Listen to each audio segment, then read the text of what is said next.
On a déjà commencé ce travail depuis, on va dire depuis un an et demi, en intégrant certains joueurs, jeunes joueurs, hein, comme pour pas les citer, Sadiki, Mouko, certains autres comme Nathanaël et aussi.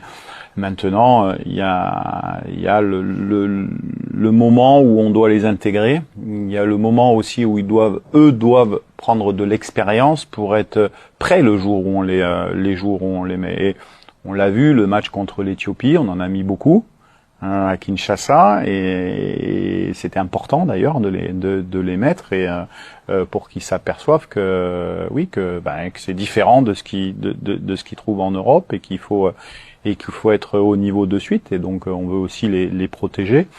Donc maintenant on cherche des matchs amicaux, et là c'est une période amicale, donc forcément on en lancera quelques-uns pour qu'ils puissent aussi avoir cette expérience internationale.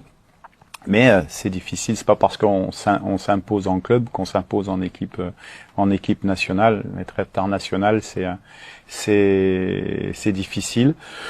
Les cadres les accueillent très bien, et c'est vrai qu'on a rajeuni ça, mais on est entre rajeunissement et atteinte aussi de l'objectif à très court terme de la Coupe du Monde et de la CAN. Donc on n'est pas uniquement sur un changement de génération. On doit travailler ces deux axes en même temps, et on y va petit à petit. Vous savez, le système de jeu, on parle beaucoup de système de jeu, ça c'est pour la presse ou c'est pour les comptes Facebook et Twitter. L'animation est importante, c'est qu'à un moment donné, on puisse avoir un équilibre d'animation.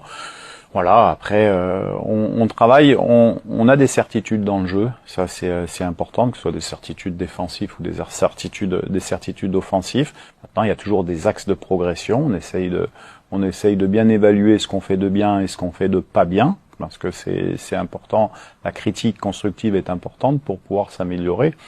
Après, les joueurs, l'état d'esprit des joueurs est déterminant. On a la chance ici dans l'équipe d'avoir des vrais guerriers, des vrais joueurs très attachés au Congo, et ça c'est une valeur qu'on veut pas perdre. On appelle quelques joueurs, il y a d'autres joueurs qu'on pourrait parler, hein, qui jouent dans des grands clubs, sur lesquels je me suis entretenu avec eux, et quand je sens pas la motivation extrême de représenter le Congo ou de se battre pour l'équipe, je ne les convoque pas. En priorité, c'est l'état d'esprit et l'amour du maillot. Après, les qualités, bien sûr, footballistiques, mais pour moi, ils arrivent après.